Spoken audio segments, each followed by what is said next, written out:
Good morning, everybody. Welcome to your Sunday edition of Good Morning Vail on TV8. I'm your host, Liz. We have so many great things for you all today.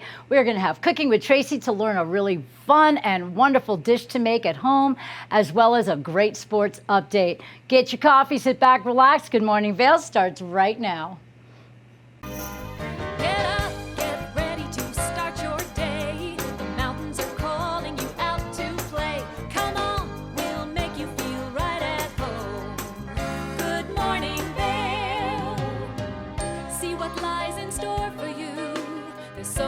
Things to see and do.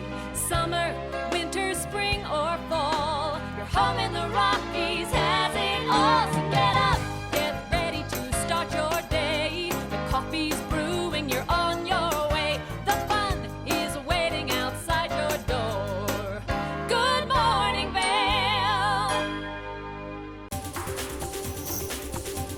This weather report is brought to you by Sun and Ski Sports, your new mountain sports headquarters.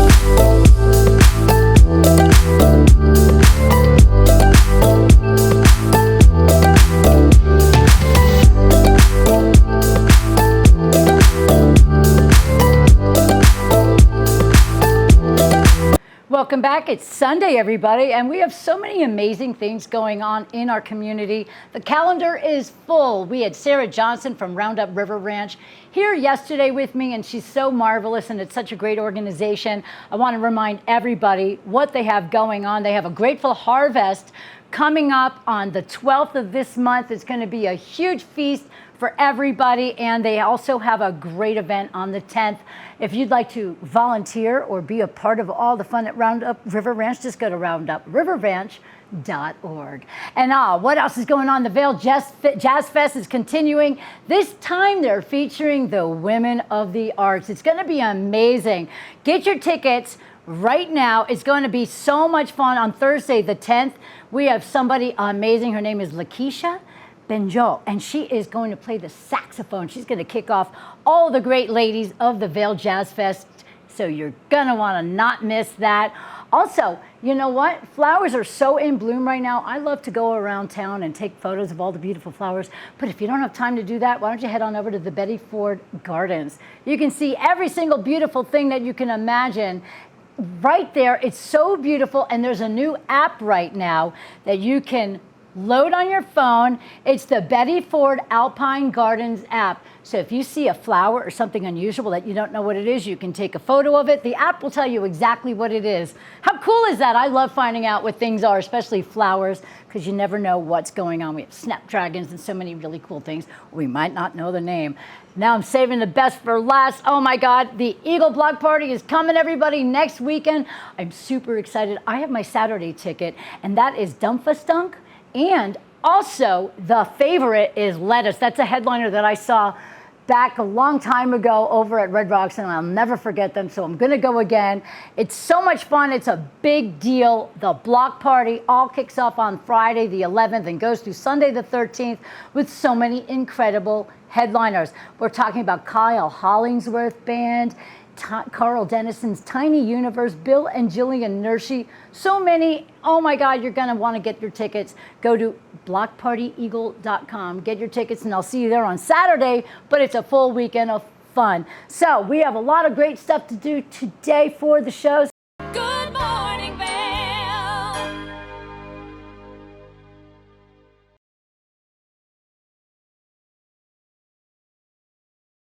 Good morning, Vail.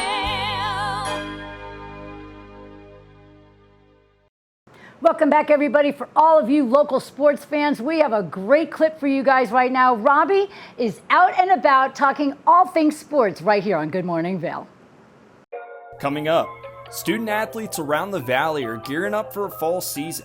Also, the word is out. CU Boulder is leaving the Pac-12 conference, but why? We have an answer to that and more coming up in sports.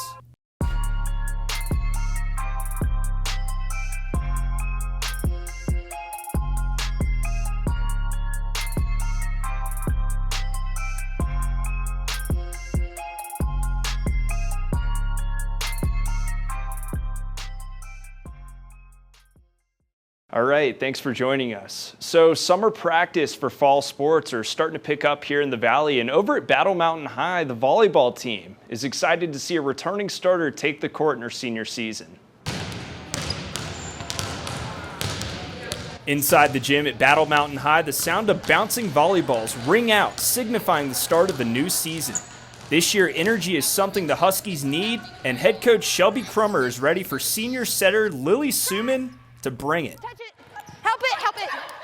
If you have ever been to a Battle Mountain game or watched her play, you see it and you're watching it and you also feel it. The way she celebrates and, or overcomes something that is maybe not something to celebrate but moves beyond it and forgets that error quickly is a huge example and just overall brings the team forward in the game. Suman's energy is perhaps her greatest asset to the team, but how does she channel so much life into her game? So your team says you have a lot of energy, and after watching you play, I agree, but where does all that passion come from?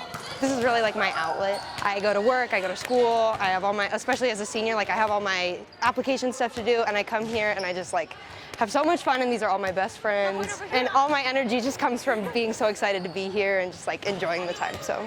Suman isn't afraid to be vocal with her team, which makes her a leader, but she's also a competitor who pushes everyone around her, even those who are after her starting position. We play the same position. We've been fighting for it for the last 4 years, since we were freshmen. She's the person that I compete for, against, with, and yeah, she makes me better. When talking further with Suman, she let her competitive side show. So you mentioned in your 4 years here at Battle Mountain, the Huskies have never been able to get over the hump and beat rival school Eagle Valley. How memorable would it be in your senior season if you got 2 wins on the court over the Devils? That's my goal. That's all I really am looking for. Like I said, I have not beat them since I've been here, and just to leave on that note would be the best thing ever. So I really hope we can pull it out, but we'll see.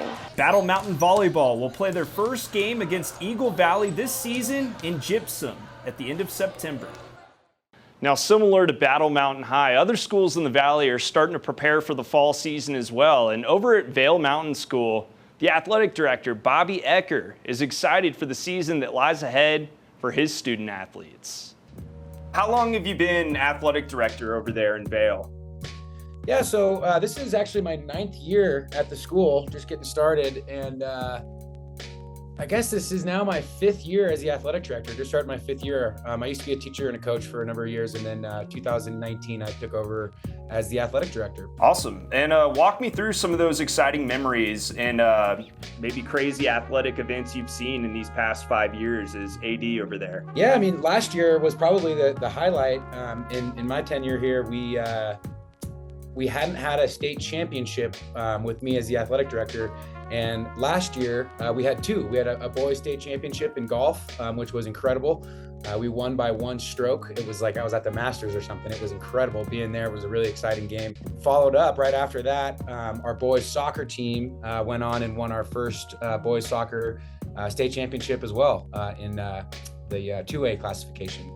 Which was just absolutely incredible. So a lot of success in the last 2 years, and we're hoping to just build on that and keep going. We have some talented teams going into this fall, and it's pretty exciting to watch the growth that we've had over the 5 years that I've been here as an athletic director. Have you had any time to chit chat with either of those head coaches of both those teams to kind of find out what the expectation is for this new season? Yeah, quite a bit. They've been really active this summer. Our head soccer coach, Kevin Ives, he's actually on the field right now doing some optional training with some of the boys, and his wife is our head volleyball coach. So we got a pretty nice combo.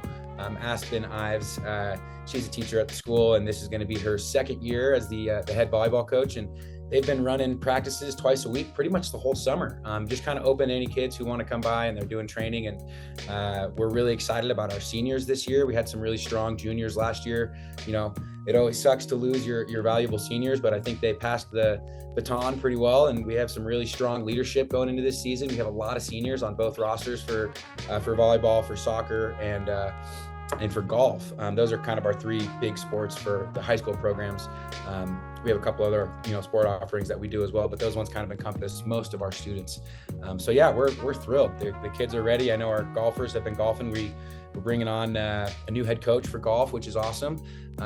Our previous head coach, Will Sipp, is stepping away after a state championship and having a baby of his own. So he's walking away on a high note, but left the team in good hands. So we're thrilled. Yeah, what a note to end it on. Having a baby and coming off a state championship win like that, that's definitely the way you want to end your career, I would say. And then, what about the kids on the team? Is there any expectations going through their heads? They want to run it back maybe, golf and soccer specifically? Yeah, I think the coaches are starting to talk about expectations, and we're kind of waiting for all of our kids to get back in town and get ready for that first practice, because they start August 7th. So right now the trainings have just been kind of optional. We haven't really seen everyone on the pitch yet or on the volleyball court.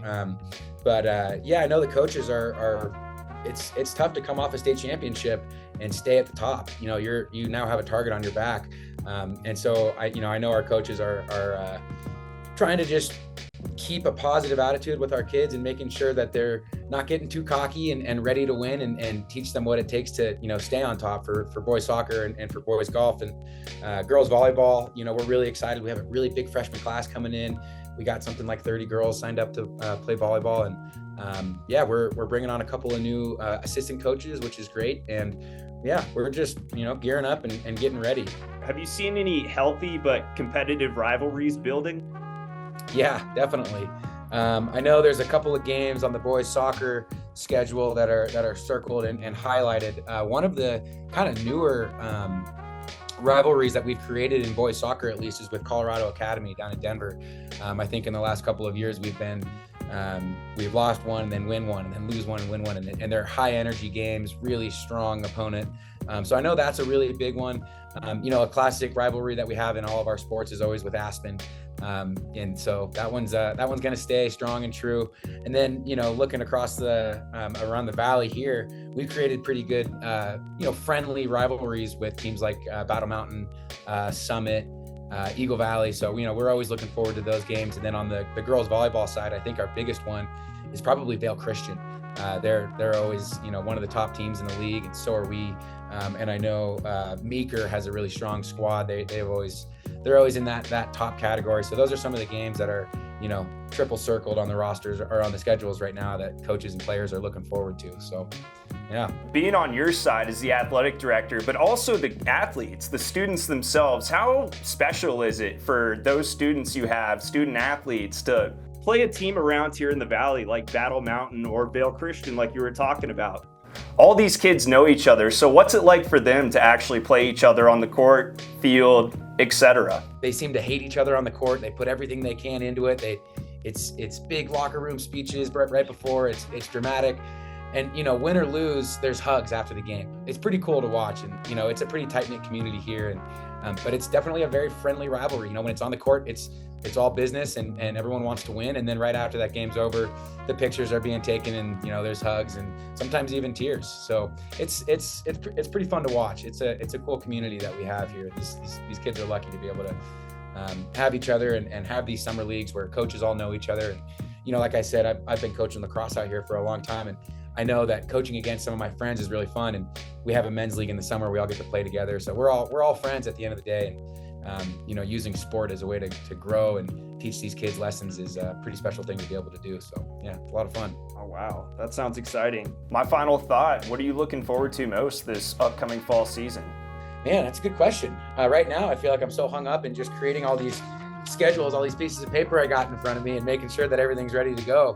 I think I'm looking forward to the kids getting here in a week or two and not being kind of the only person in the office. I mean, it's pretty quiet in here right now, and I like looking out my window and seeing kids. And so I'm just excited for the kids to show up and, get to see some games. That's my favorite part of my job. And being behind a computer screen and creating schedules is the hard part. And it's always worth it when the kids show up and get to actually watch them play. So I'm just looking forward for the school year to get going, kids to be in the building. And yeah, it's right around the corner. So we're there. Yeah, you know, as a sports reporter, that may be my favorite part too, actually getting to go and watch the games unfold. Yeah, exactly. Well, thanks a bunch for having me today. And, you know, for those of you guys who are watching, you can go to vailmountainschool.edu and you can see all of our schedules online there and pick and choose games to come to and come support us. It should be a lot of fun. Awesome. Well, hey, Bobby, I appreciate you taking the time today to chat with me. Of course. Thanks a bunch, and enjoy the rest of your summer. And look forward to seeing you on some of the court and field and golf courses, all of that stuff. So we'll be getting going soon. Thanks a ton. Now, if you've been keeping up with college football this offseason, you've probably seen the big news that CU Boulder is leaving the Pac-12 conference for the Big 12 conference in the 2024-25 season. Well, we've got an inside look into the school's decision to leave the Pac-12. Today, I'm pleased to announce that beginning in 2024, the University of Colorado will be returning to the Big 12 Conference. 12 years ago, Colorado left the Big 12 Conference to join the Pac-12 Conference, and now the Buffs are back. This opens up new opportunities for their athletic programs. At the forefront of our minds in all of our decisions is our student athletes and their experience as Buffs.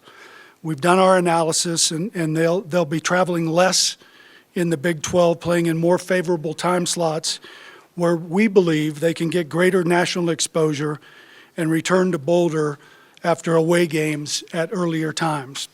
This also gives the Buffs more exposure on the national scale and a share in the multi-billion-dollar TV deal the Big 12 signed with Fox and ESPN. A deal of this magnitude is something Commissioner of the Pac-12 George Kliavkoff never put together, but the school still insists this is not the narrative of their decision to leave the Pac-12. This decision wasn't about that. It was about this, and that's the Big 12 Conference and what's best for CU and CU athletics and our student athletes. George ensures there's no bad blood towards the Pac-12 and strongly believes they will see success down the road without the Buffs involved in the conference. Now, we've touched on college football up in Boulder, but let's head down south to Colorado Springs, where the Air Force's kicker is up for a big award this season. Air Force Junior Matthew DePore is listed on the watch list for the Lou Gorza Award, given to the best kicker in college football. And here he is kicking 9 straight from 46 yards out with ease. So no big deal for him. But anyway, DePore was a semifinalist last season for the award after hitting 16 of 21 field goals and 37 of 38 extra points for the Falcons.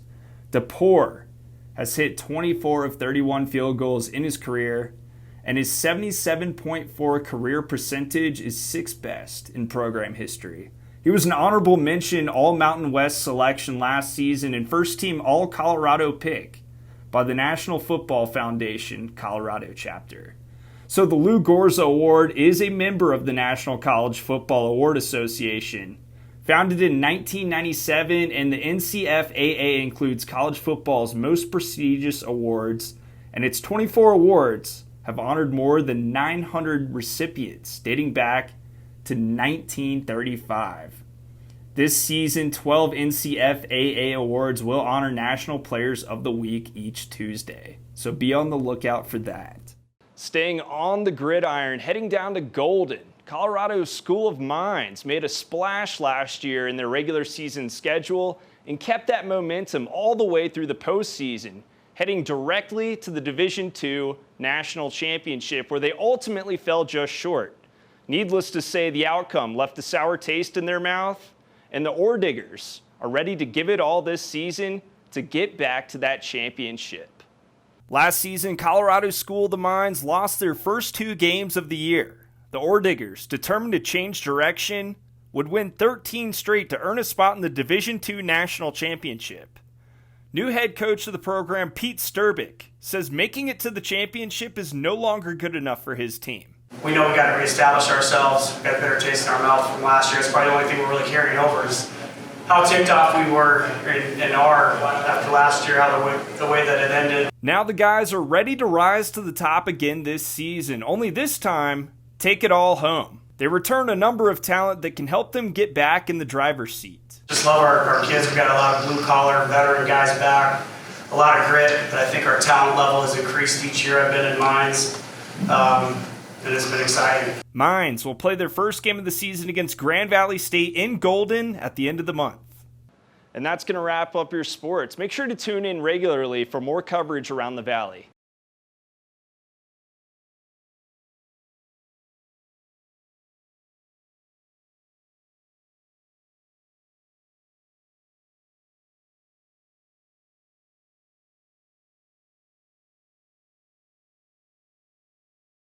Good morning, Vail.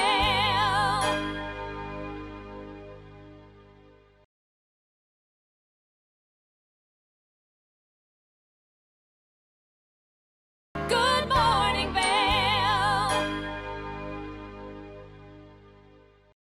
I love all of the extra special segments that we have here on Good Morning Vail and TV8. Ben Roof has a new segment and it's called Outdoor Adventures. He is out at an amazing spot and we're going to take a look right now and find out what he's up to.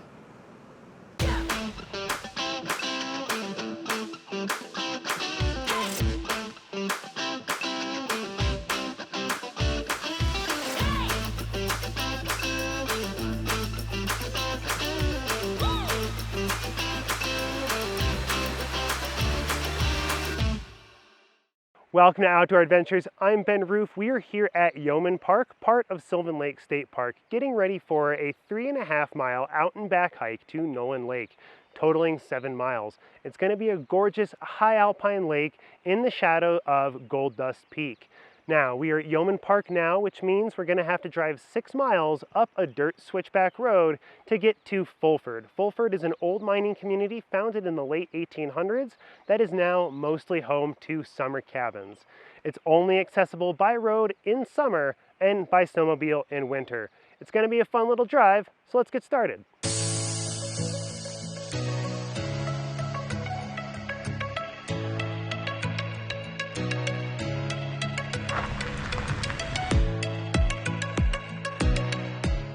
So we've made it up to Fulford. The road isn't terrible, and as long as your vehicle has pretty good ground clearance, you shouldn't need four-wheel drive to make it all the way up. However, I can imagine things could get pretty rough if it's raining or if the roads are wet. Up at the trailhead, we are here at 9,920 feet in elevation. There is some dispersed parking right around the trailhead across from Fulford and the entrance to the town. We are going to finish the hike up at 11,342 feet, gaining and losing and having to regain about 600 feet of elevation when we hit a saddle on the trail about halfway through. Don't forget, we're hiking at altitude, so it's going to be easy to get hydrated, especially in this warm summer. So make sure we've got plenty of water and some bug spray because there are a lot of flies, at least the beginning of the trail. But as long as we're prepared, let's get started.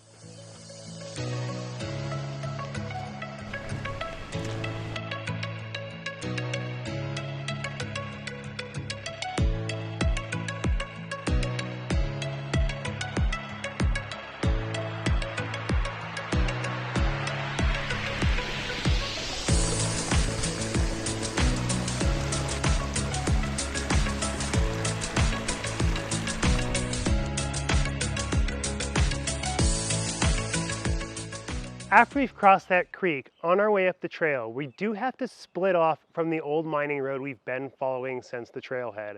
About 400 yards after we cross the creek next to the old building, we do come to the fork in the road. And back here behind me is the Nolan Lake Trail. It's a little bit tricky to see as we're walking up the logging road. And this old road keeps going and is very much more of a defined path. It's easy to miss. So, after the creek, got to make sure we're looking to the left-hand side there for this old tree and the gap that's been sawed through it. Let's go.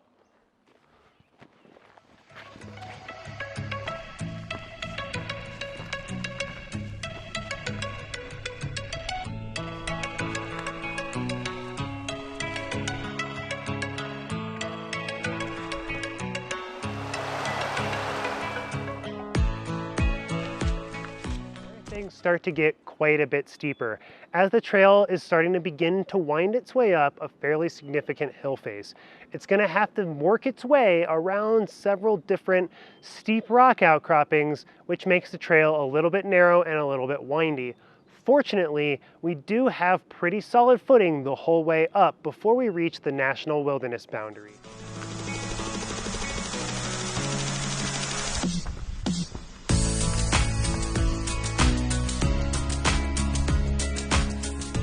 So the last section of our hike does start off with that bit of a short but steep and windy section there going through the rocks. Afterwards, we come out towards some talus fields and an alpine marsh. After passing the marsh, we're going to hit our wilderness boundary, and that is the signal that we are almost on top of the lake. It's just a little bit more to regain that 600 feet that we lost coming down in the marsh, but we'll be right on top of the lake after that, and not a moment too soon, because I'm starting to get a bit thirsty. Let's get going.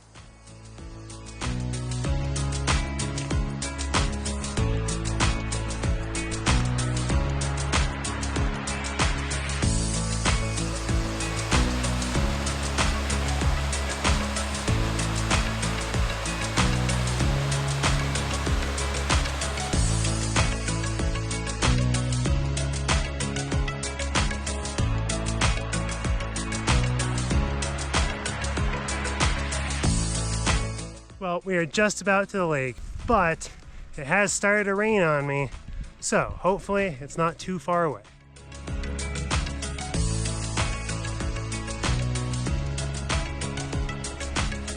The rain has really picked up, which is always a risk at the high alpine. You never know what the weather's gonna do as you start closing in on tree line. Well, thankfully the rain broke, and hopefully we'll have a beautiful sunny rest of the hike.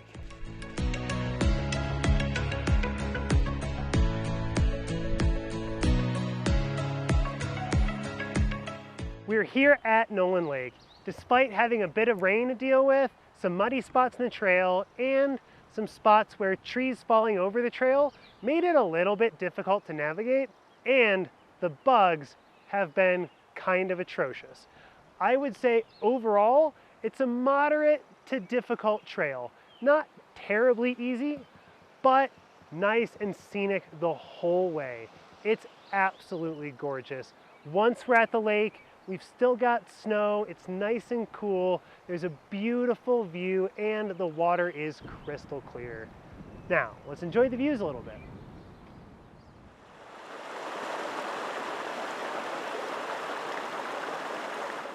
One of the biggest challenges on any hike is making sure that we bring enough water with us. Water can get heavy and can be a hassle to carry. So one thing that I always make sure that I have in my pack is a life straw. This product is by Vestergaard, and it's a fantastic little lightweight water filter that you can bring with you just about anywhere. It's small, it's light, it can fit in your backpack, it can fit in your pocket, it can even fit in your car. And the way it works is you just pop the lid open here. This is the filter side, and this is the drinking side. And you just take this guy, stick it in your water source,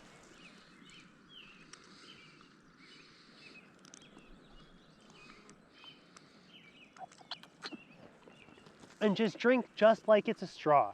This is a fantastic product that can make sure, as long as you have a water source, you'll have somewhere where you can get some drinkable water from. And it does a great job at filtering out not just dirt and debris, but also bacteria, microorganisms that might make us sick. It's lightweight, it's easy to use, and Vestergaard also makes a series of other life straw filter products, like some that go in your water bottle, some that go in your drinking reservoir, or some that can go in your filter in your refrigerator. So, make sure to pick up a life straw at any of our fantastic local outdoor retailers. I can't stay here for too much longer though, because I am getting eaten alive by all the mosquitoes. So let's head on back to the car.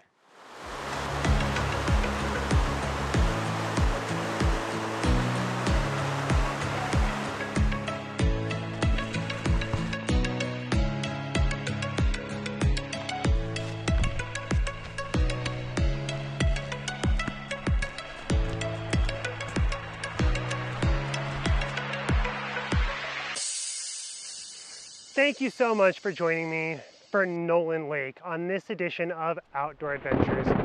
I'm Ben Roof. I'm gonna get out of this thunderstorm, but I hope you'll catch me next time when I go explore Beaver Lake.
breakfast. Are you a breakfast eater?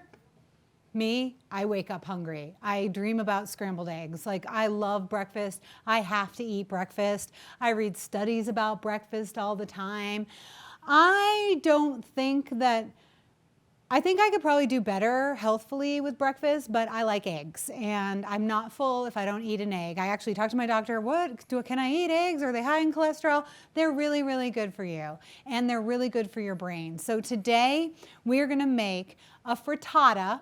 If you've ever heard of a frittata, it is like one of the easiest egg dishes to make. However, if you have not purchased your cast iron pan yet, I'm slapping your wrist, because we, again, are going to start on the stove and finish in the oven.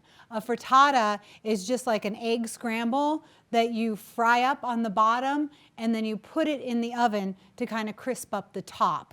It's a little bit of a well-cooked scrambled egg. So sometimes people are like, they need like the undercooked egg, they like the runny eggs. You might not like a frittata if you don't like your eggs cooked all the way through. But we're gonna mix the frittata with roasted red peppers. So you have jars of roasted red peppers. I'm actually gonna tell you a whole bunch of things to do, and we're gonna take a break while you prep and I prep, and then we're gonna come back together. So for the eggs, we'll worry about the eggs later. You put 5 of them in a bowl, 6 of them in a bowl actually, and stir them up, whisk them up so that they're nice and blended together. And then with the roasted red pepper, which is really nice that we got the jars of roasted red peppers, because you save yourself a step.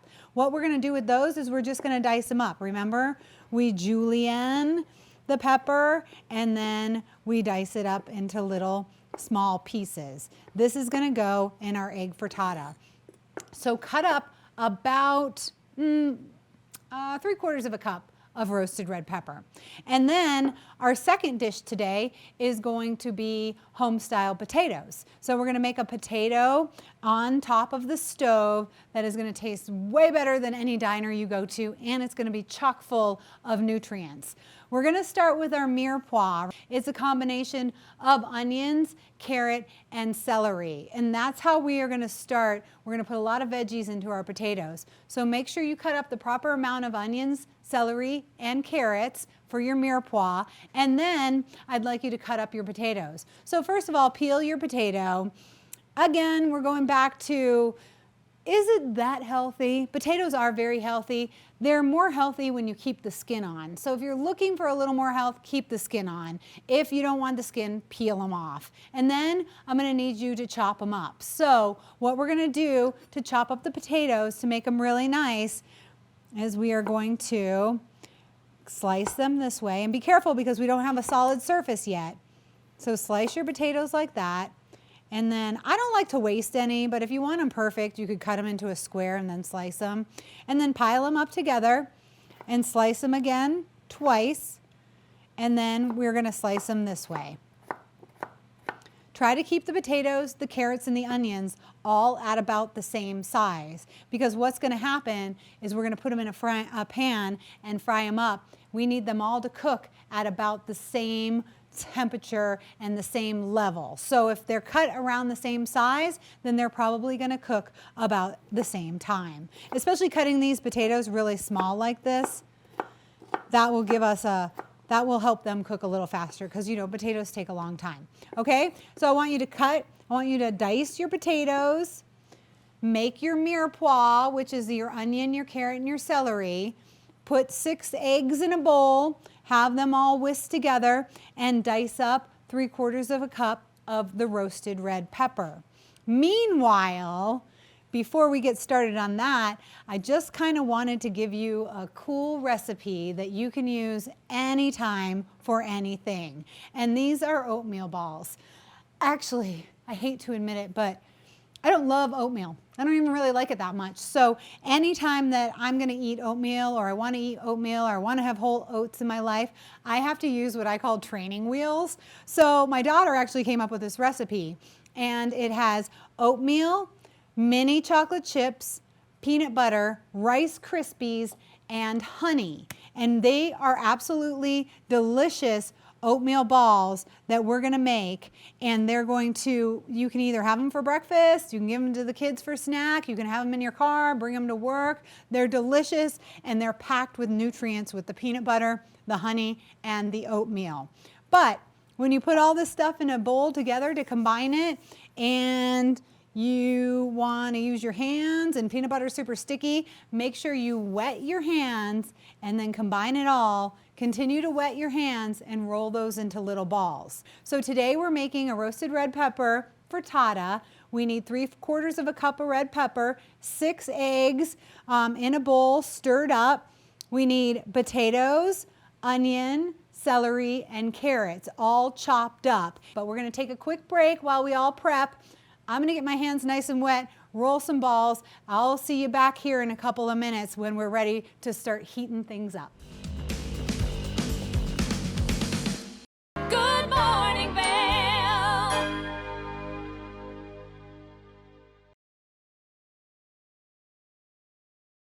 Good morning, Vail.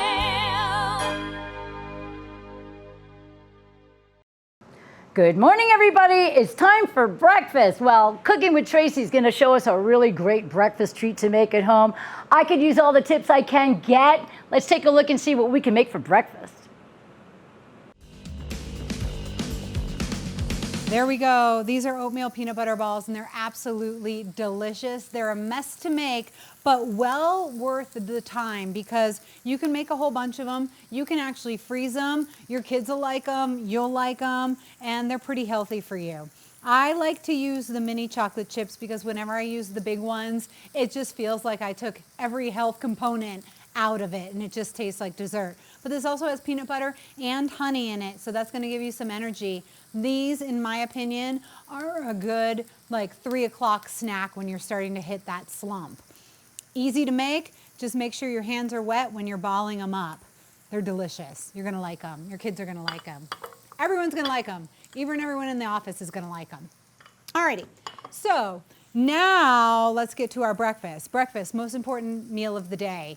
It's been proven, and I completely agree with it. There are a lot of studies that show if you don't eat breakfast, you tend to eat worse throughout the day, and most people that are overweight tend to skip breakfast. So having really healthy meals throughout the day is a great way to start your day. We have our mirepoix, which we've talked about now a couple of times. So I have celery, carrots, and onions frying up in the pan. I kind of started them a little bit earlier than the potatoes because those carrots, they can really take a little bit of time.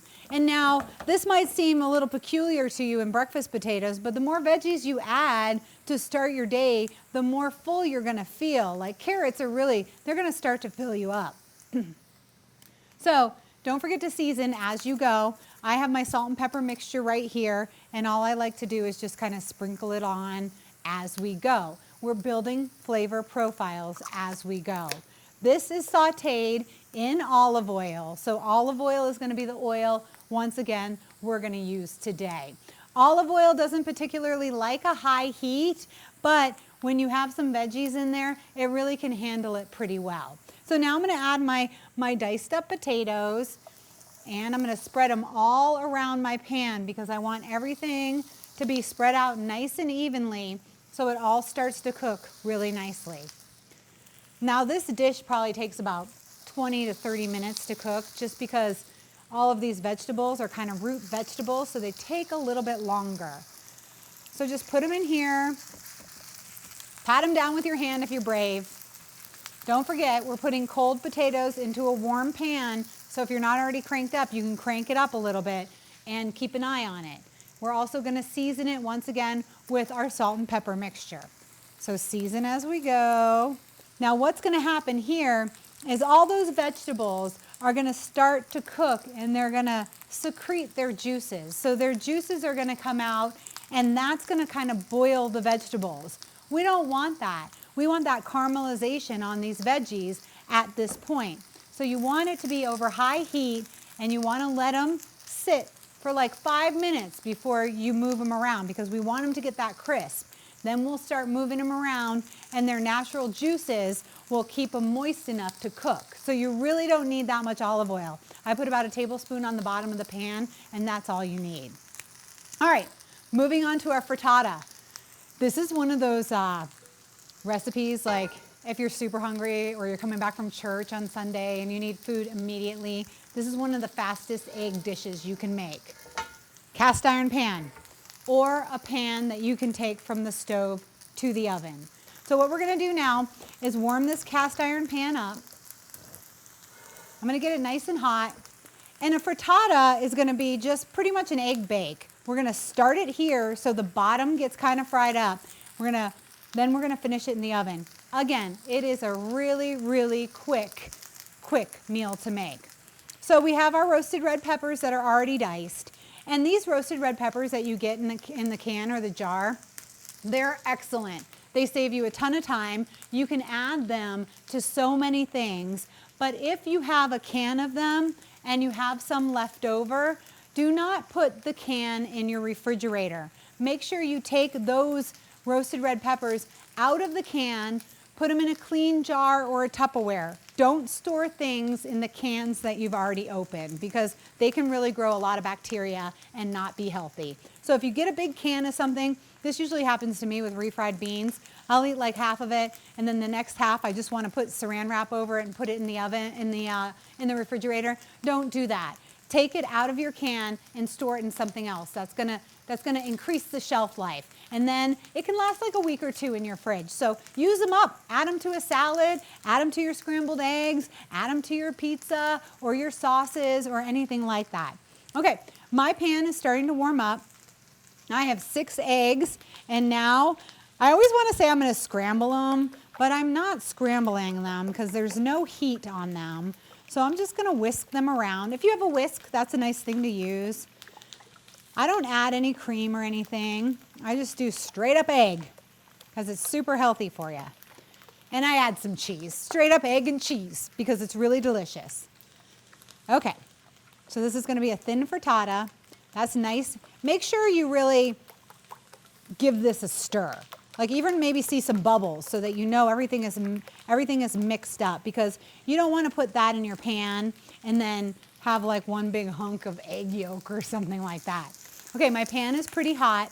I'm definitely going to feel the sizzle when I get in there.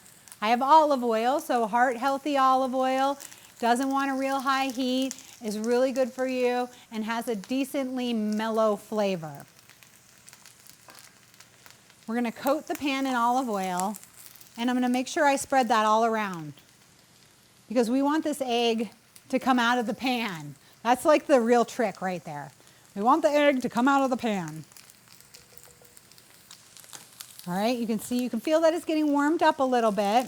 My roasted red peppers are cold, and so I'm going to put them in the pan first so they warm up, and I'm going to spread them all over the pan.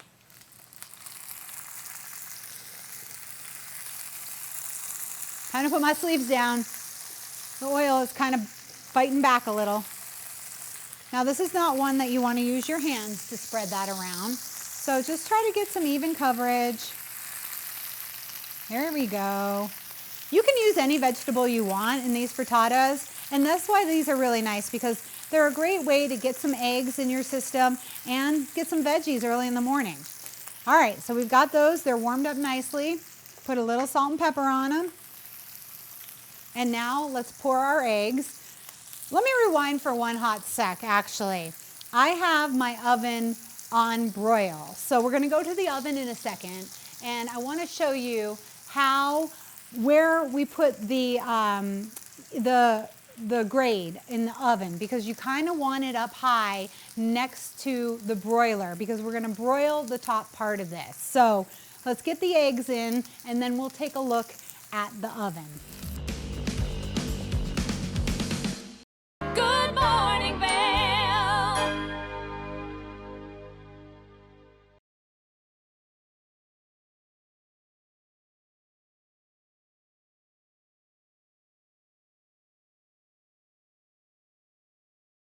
Welcome to your second hour of your Sunday edition of Good Morning Vail on TV8. I'm your host, Liz. We have so many great things to do for this next hour. We're going to go visit Rome and Eagle. Not so new anymore, but an amazing restaurant we can all enjoy. And we're going to figure out how to finish off that breakfast that Tracy's been showing us how to make at home. Also, sit back and relax, everybody. Your second half of Good Morning Vail begins right now.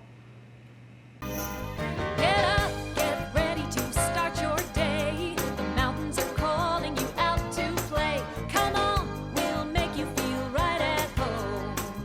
Good morning, Vail. See what lies in store for you. There's so many things to see and do. Summer, winter, spring, or fall. Your home in the Rockies has it all. So get up, get ready to start your day. The coffee's brewing, you're on your way. The fun is waiting outside your door. Good morning, Vail. This weather report is brought to you by Sun and Ski Sports, your new mountain sports headquarters.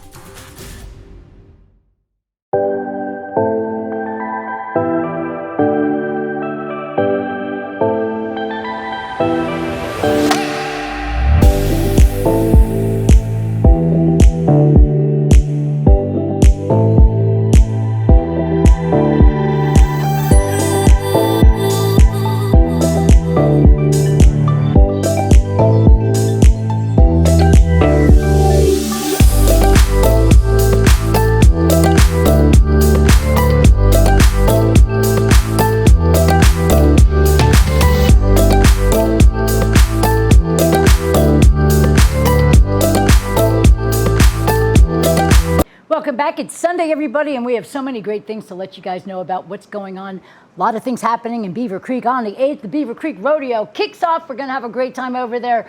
All kinds of great things. Get your rodeo on in Beaver Creek. And if you love yoga, during the summer, they have complimentary yoga right there in Beaver Creek at 9 in the morning. It's outdoor free yoga, and it's just a wonderful, great way to start your day.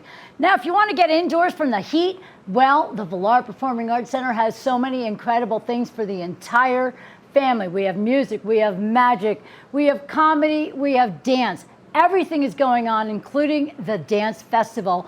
But also coming up on the 10th of this month, it's a Thursday, is the tallest man on earth.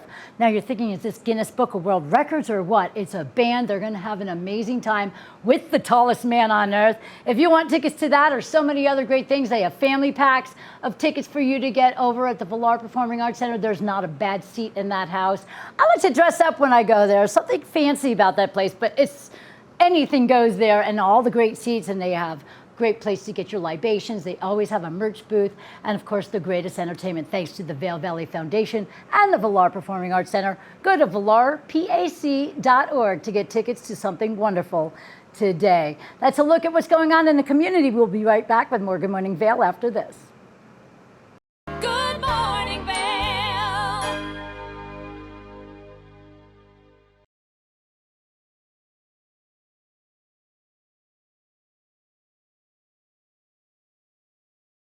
Good morning, Vail.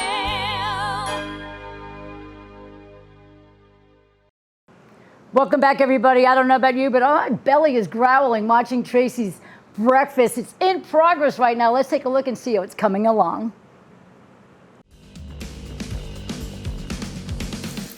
Oh, those look like they're kind of starting to caramelize up pretty nicely. Here we go, pouring the eggs in. Eggs are nice because they're runny and they can they'll do their own thing. All right, make sure you get nice coverage. You're gonna see them. Turn the heat down just a little tiny bit. We want it to slow cook. And now let's take a look at the oven while this cooks. This is gonna take about 2 minutes on that side and about 2 minutes on the top. So as I get the broiler ready in the oven, I have it on the upper broiler, and notice that I've raised this kind of to the top, because what you want is for that nice hot broiler to broil the top of this egg. So get it up there pretty close. This is something you want to do before you preheat your oven, otherwise it's going to be nice and hot. Okay, so now let's take a look at our frittata. This is looking pretty good. I'm going to salt and pepper it again because we flavor as we go. And so you can see some of these pieces are starting to get more cooked than others. So let's just Give it another sec. Still needs to cook a little bit.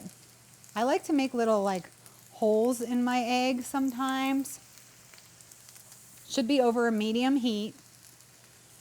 All right, we're gonna let that cook a little bit. Make sure it's on. You know, one of the things that you learn your stovetop. Every stovetop is different and you figure out yours. But one of the things is that there's certain parts of burners that are warmer than others. So I can tell that the top part is warmer than the bottom part because that part is not even starting to cook.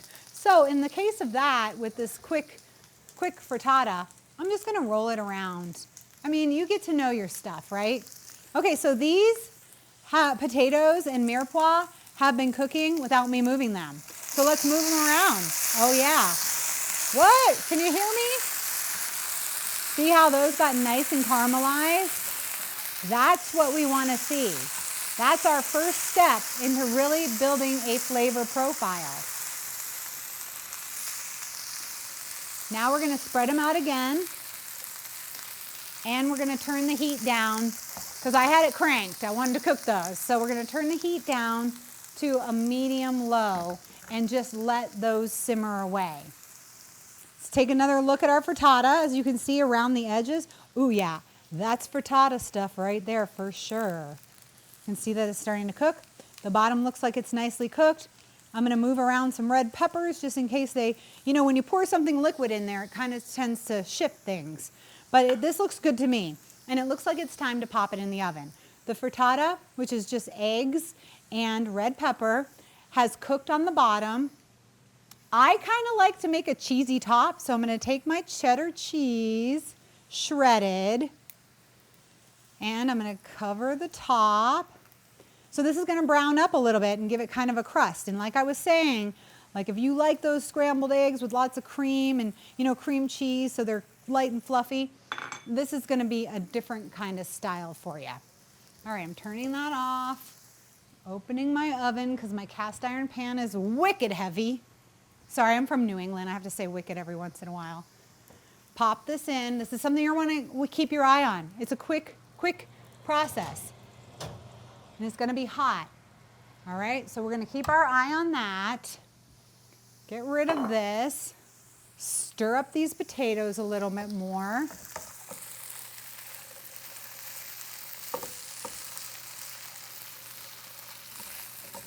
Potatoes are looking good, and they smell good too. A nice addition to this meal would be like a little dollop of sour cream. You could either do it on the potatoes or you could put it on the frittata as well. Lots of times if you go to a nice brunch restaurant, they will serve the frittata and it'll have like a little salad on top of it, like just some greens with a squirt of lemon juice or something like that. That's always really nice to just kind of add a little bit. But again, if you're looking for a quick breakfast, this is how to do it.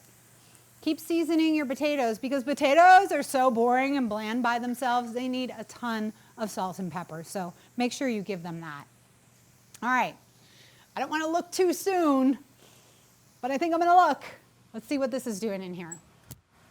Oh, it's starting to bubble up. The cheese is bubbling up. It looks good. I'm going to give it like 30 more seconds. Literally, frittatas take like 5 or 6 minutes. And depending on how you feel about your egg cooked level, you know, and that might sound funny, but a lot of people are picky about how their eggs are cooked, me being one of those people, then you can keep it in here for a little bit longer if you like kind of a little bit more of a crispy one. But I think it's time to take it out because I had the broiler on high. The broiler is the mechanism up here that heats from the top down. And it's like the opposite of a grill. It's like the flames are coming from the top down and it's really, really hot. So it's a nice tool for quick use if you're looking for like a crust on something or you want to get something kind of toasted up. Speaking of toasted up, look at that. Let's see. That cheese is nice on there. Can you see how we can press that a little bit? Let's see if we've got some give on the bottom. Stir those potatoes. See, we start off not stirring the potatoes that much, and then after a while we want to stir them kind of. Okay, let's see how this frittata is looking. Oh yeah, look at that. If you can do that, success. That means you put enough olive oil on the bottom that it's gonna stick together. That's gonna not stick together. What am I talking about? The opposite of not stick together. It's gonna come out. So there we go. That's what we want with our frittata. These are delicious. Let it cool down for a hot sec, but if you're gonna take a longer break, get this frittata out of the pan. You asked me why? I think you should already know, because it's gonna cook more in a hot pan. So remember how we let everything rest? We can let our eggs rest for a little while as well, and frittatas sometimes, often, are served cold. So you could serve it at room temperature. Quick break, stir the potatoes, get the frittata out of the pan. We will plate everything up in just a moment. Good morning, Vail.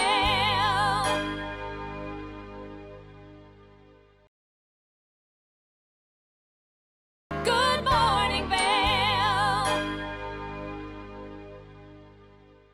How is your beauty intuition? Well, Gretchen with Glitz and Glam is over at Shine Beauty Intuitive, and let's find out all about what they have to offer us here in our community.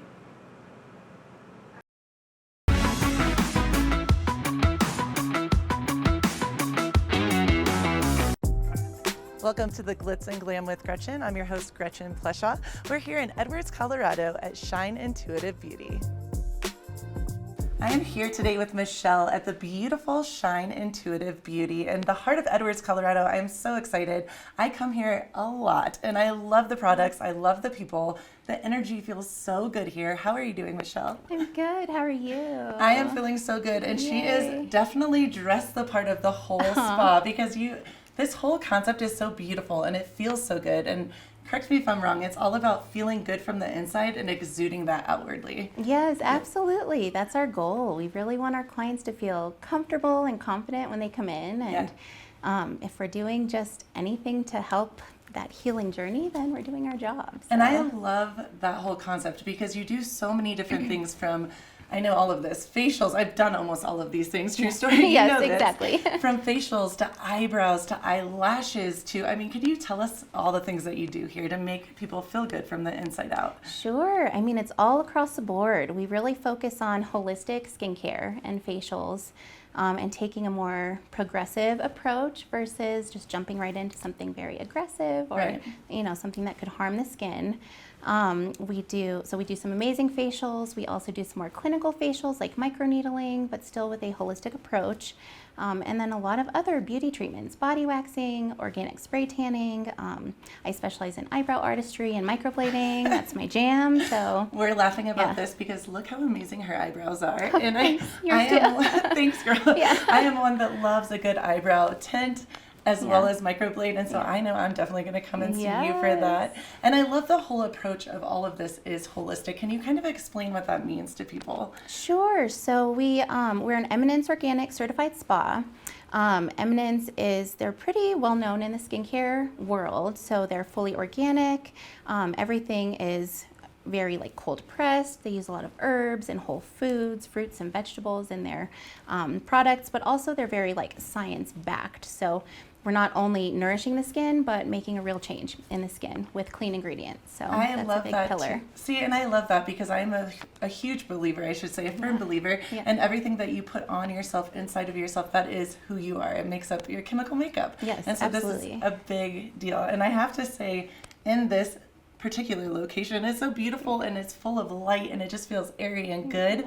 And everything here feels like you're healing yourself, which is, it sounds like your whole concept. Yeah, that's our whole concept. I mean, we want people to come in and just feel that sense of relaxation and inner peace. I love that.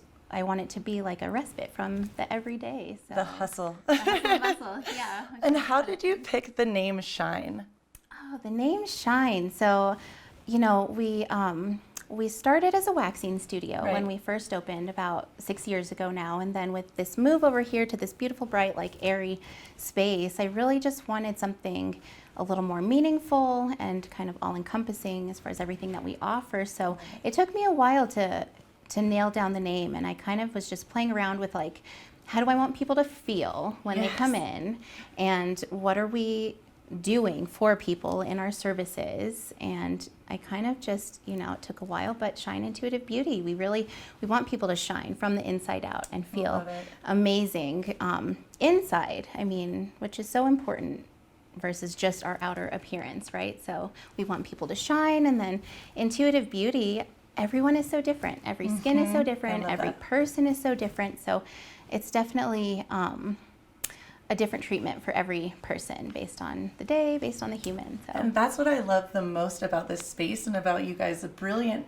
kind of concept of everyone is so different, and someone might come in for the same thing as a friend, maybe come together, and then it's going to be a totally different experience. You're going to look at each individual and make it make it more towards them, the human being, who they are, what they're feeling that day, which is so cool. Yeah, that is so neat. Everyone's skin is so different, and even just based on the day, how we're feeling, what we're doing. So we definitely use our knowledge and our intuition to curate the treatment. So. And I have to say I love this too, because I again have been a long time fan of you guys and customer, and it's such a safe space. I know I've come in here happy days, really sad, hard days, a little bit off, and you do feel lighter and brighter when you leave. So thank you for creating Shine. It's so beautiful. Oh, thank you so much. Of yes, course. That's another pillar of ours. We invite everyone in, every man, woman, every age, every color, gender. We want everyone to come in and feel comfortable and feel like they can be themselves here. So I love that. Yeah. You are definitely the pillar of glitz and glam, which is glitz and glam from the inside out. Yeah. And it's true. As much as people sometimes don't like to say this, when you feel good on the outside, it does help the inside. So it's kind of a win-win situation. Absolutely. Yeah, when we feel good, and this is, it goes kind of just with our core values. When we feel good, and when we as estheticians know that we're helping people feel good, and they can go out in their day and make a positive impact on everyone else, that's just our main kind of goal. Pay it forward concept. Exactly. I love that. Yeah. Thank you so much, Michelle. You're amazing. Thank you, Gretchen. I'm here with Jessica, who is a student intern here at Shine Intuitive Beauty. How are you doing, Jessica? I'm doing well, thank you. How are you? I am so good. I love your energy. I love that you're so excited to talk. What are we talking about today? All things products, maybe? All things products. One thing when I came into Shine Intuitive Beauty, I think I was really trying to navigate my way of where I wanted to be in the aesthetics world. I've worked in a dermatologist office. I've worked at resorts, and I really just wanted to find this happy medium of somewhere more holistic but still getting results with driven skincare. So Eminence was definitely up my alley. I love that. Did you hear about Eminence before you came in here, or did you learn about it here? Yes, actually, when I had my first son, I was dealing with this pregnancy acne that I've never had before. And my sister was working at a spa in Vail, and they had Eminence, and the Stone Crop products were amazing. They were life-changing. I love that. And so how did you come about to be here at Shine? I was finishing up my hours for school, and COVID happened, so it kind of prolonged this process, and I was kind of just at home not working, and I interviewed for the front desk, and they seen on my resume that I was a student. And I love it.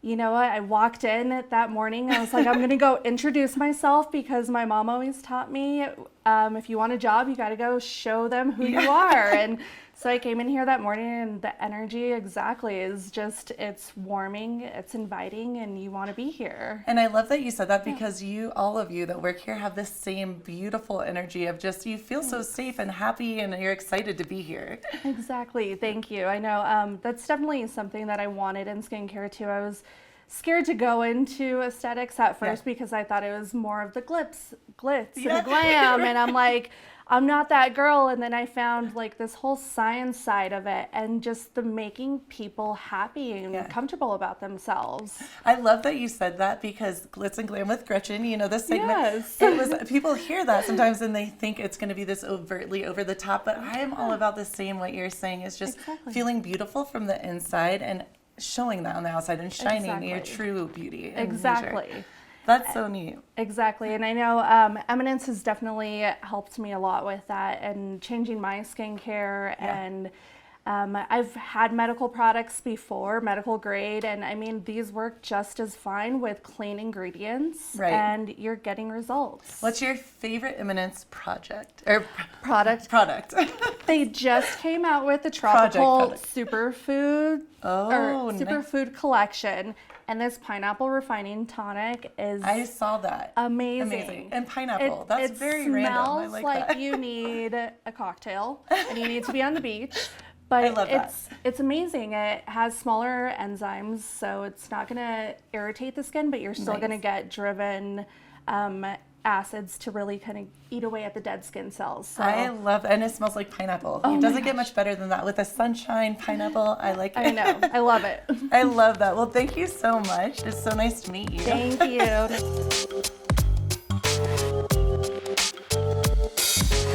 Welcome back to the Glitz and Glam with Gretchen. I'm with my friend Jody, who's an amazing esthetician here at Shine Intuitive Beauty. How are you doing, Jody? I'm doing well, thank you. Good, and I know you do so many things. I mean, I don't even know if I could list them all. Yeah.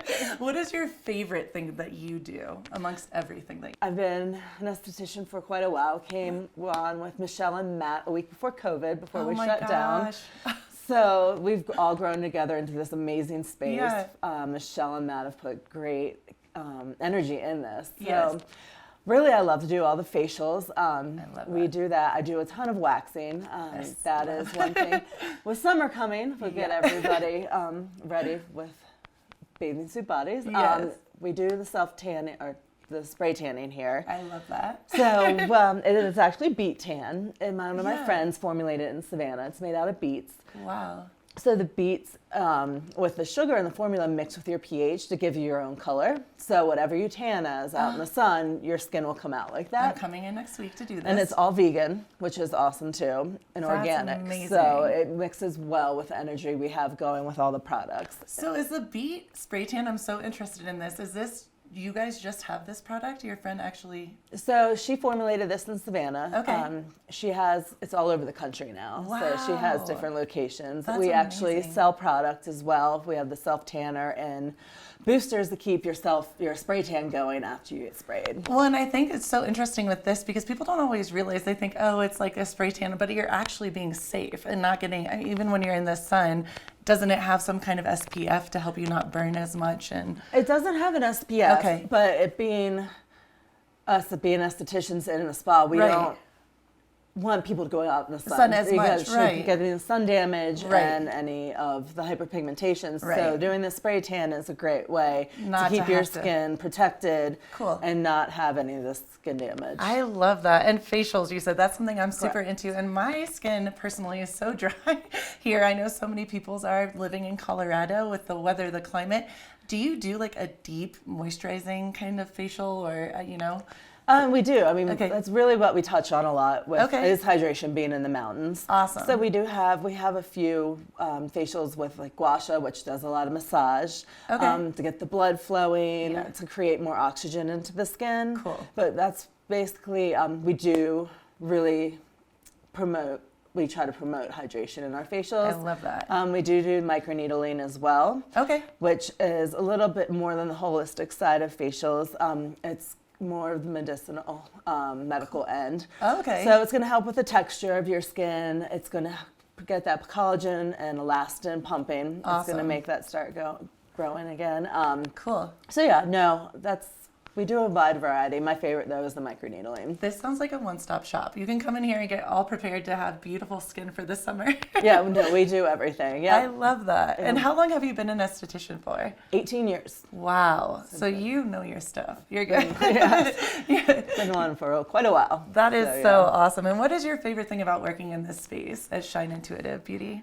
Working in this space, it's just bright. The energy is amazing. Yeah. Working with Matt, Michelle, and Jessica has been wonderful. Yes. I couldn't have asked for better people that I've met coming on before COVID, so it's been great. And that's wild. Yeah. What a journey to get here. COVID, and then you guys are killing it. You're doing amazing. That's yeah, this awesome. space is amazing. It's great to see people outside walking Yes. by and everything. I So, love that. Well, thank you yes. for making everyone beautiful from the, I guess, outside in and inside Yeah. out. Yeah, thank you. One person at a time. So, Keep it right here for more of the Glitz and Glam with Gretchen.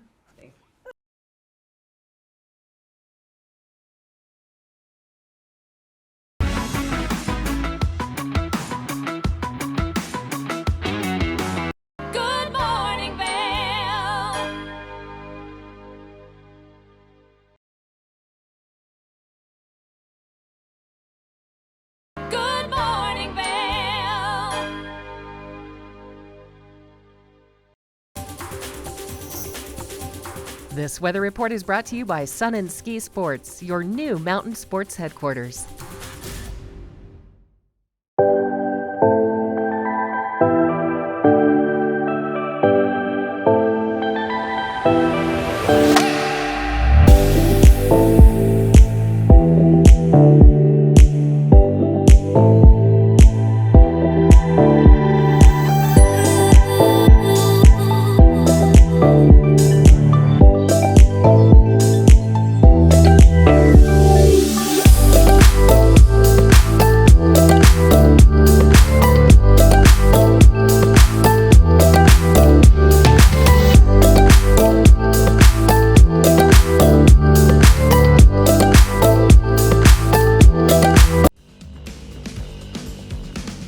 Okay, we're back. How long did you let your frittata rest?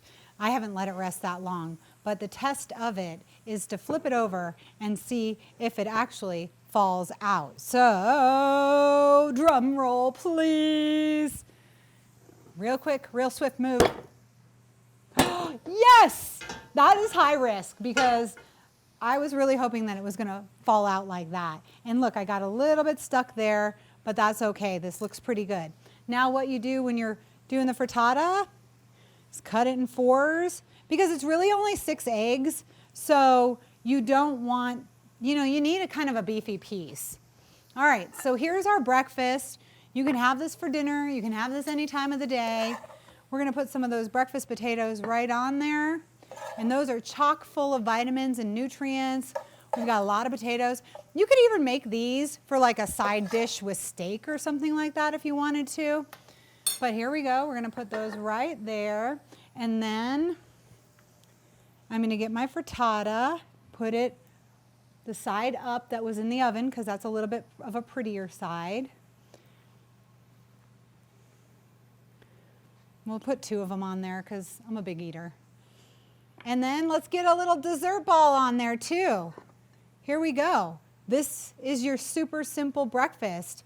It's made with eggs, potatoes, and vegetables. We've got a little oatmeal in there as well. So you're definitely gonna get some healthy nutrients. Put a little dollop of sour cream on top of that, or even a little garden salad that had like a lemon vinaigrette. That's how you fancy it up. So I'll see you next time. Thanks for joining me. Good morning, Vail.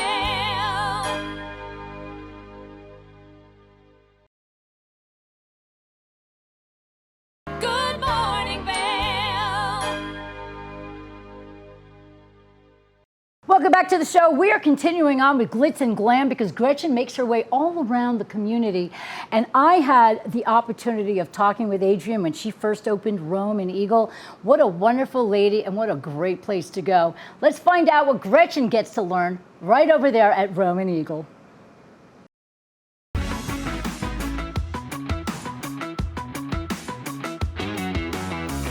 Welcome to the Glitz and Glam with Gretchen. I'm your host, Gretchen Pleshaw, here in beautiful Eagle, Colorado at the gorgeous restaurant Rome.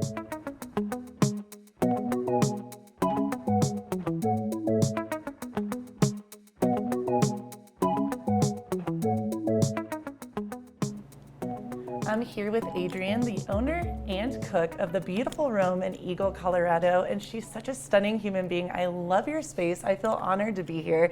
I feel like I've known you through lifetimes at this point. Likewise. Thank you, and I'm so impressed with your space, and I heard the food even elevates it more. How are you doing, Adrienne? I'm well, thank you. Good, and so I want to know, I know a little bit of the background of Rome. How did this beautiful place come to be? How did this all happen, manifest itself?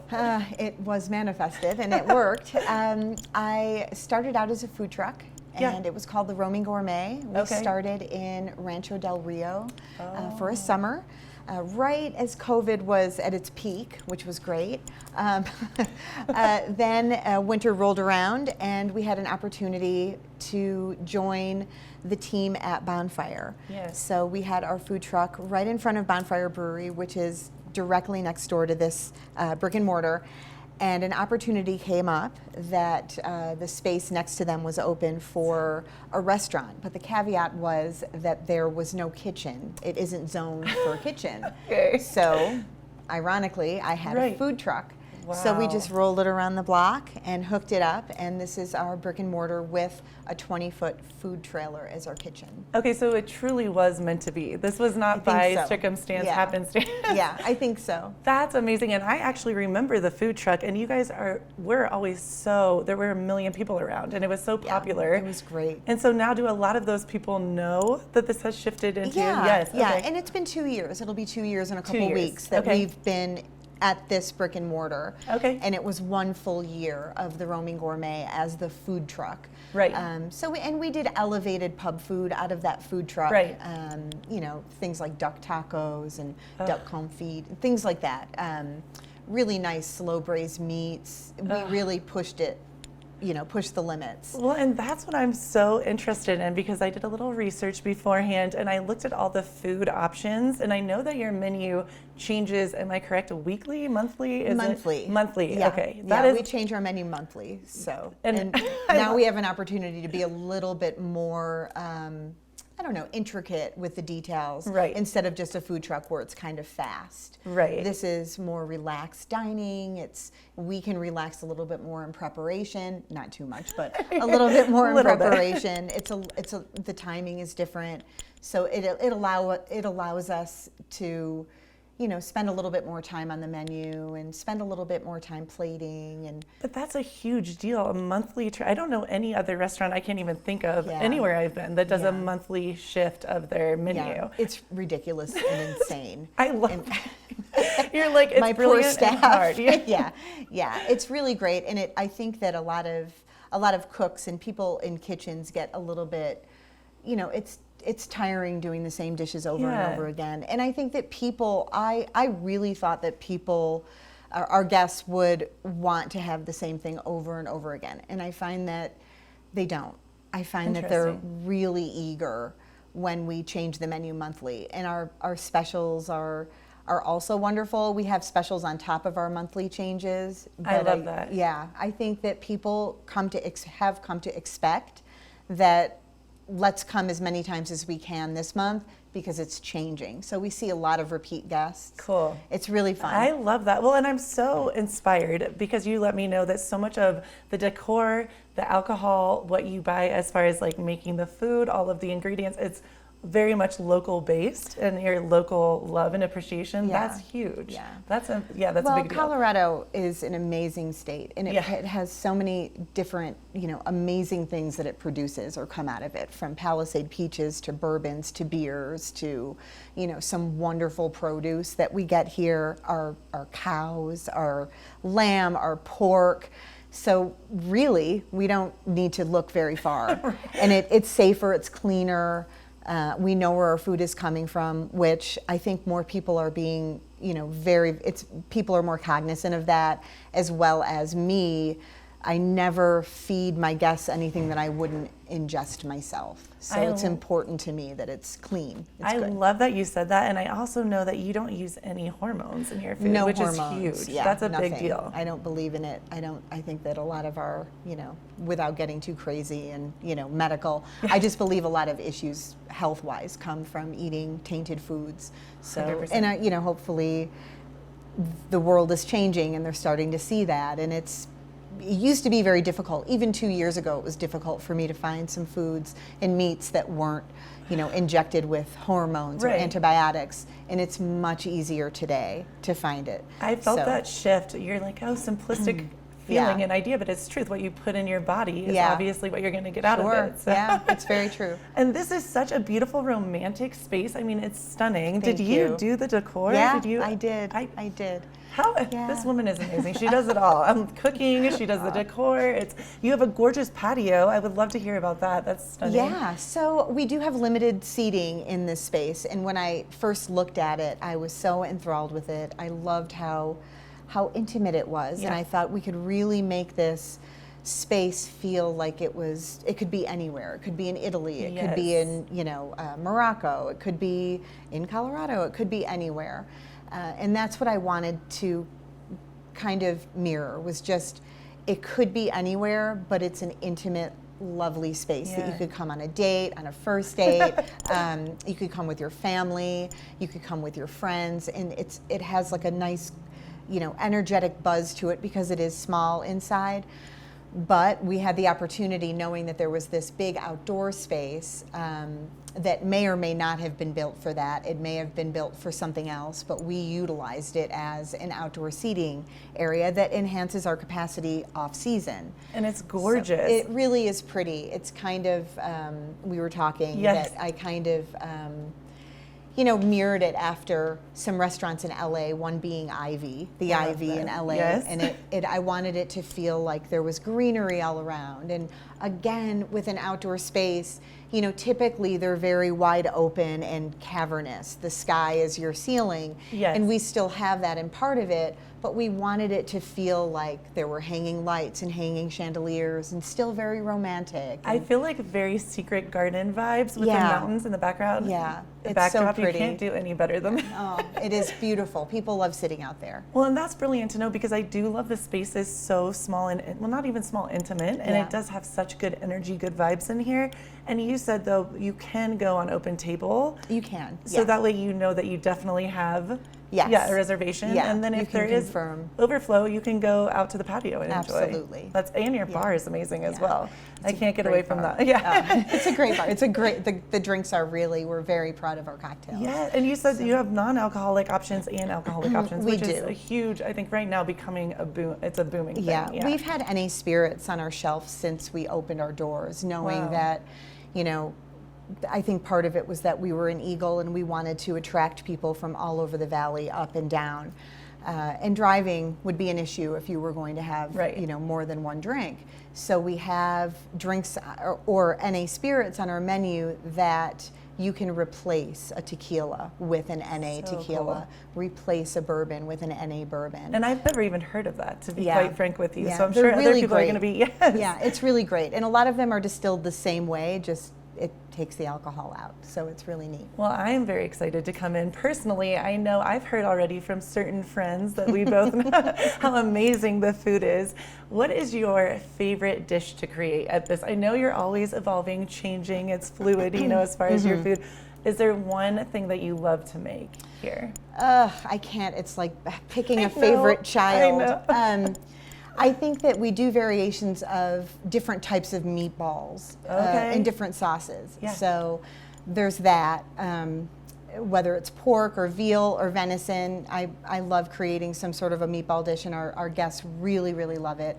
I do one of my go-tos here, and we just changed the sauce, and it's coming up on the next menu, is our sous vide or slow cooked pork shank.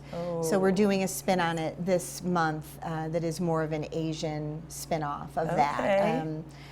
So we'll definitely do that. That's one of my favorites. And I always like to bring back, especially in the wintertime, my Uncle Johnny made a cacciatore dish, an Italian cacciatore dish that was just to die for. And in honor of him and him teaching me that dish, I do repeat that, and our guests love it. So. Well, you are fabulous. I feel like I made a thank new you. bestie today. I adore you. I think your space is stunning. I can't wait to Thank try the you. food. I've already, like I said, heard amazing things, and I cannot wait to come in. So thank you so much, We can't Adrienne. wait to serve you.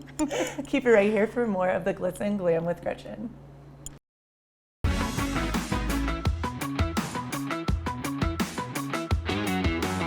Good morning, Vail.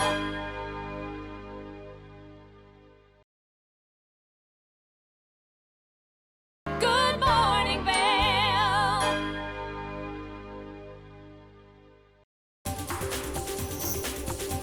This weather report is brought to you by Sun and Ski Sports, your new mountain sports headquarters.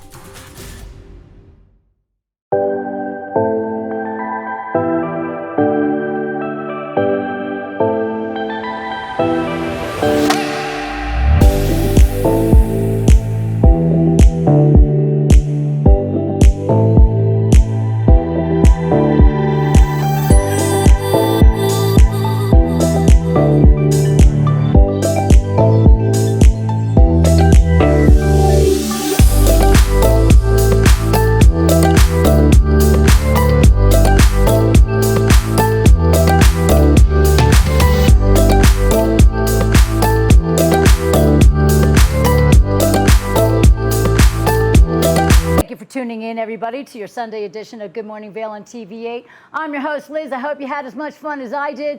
Get on out there. I'll see you over at the Vail Farmers Market. And we have a full week in store for you guys with so many great things right here on Good Morning Vail. It's TV8.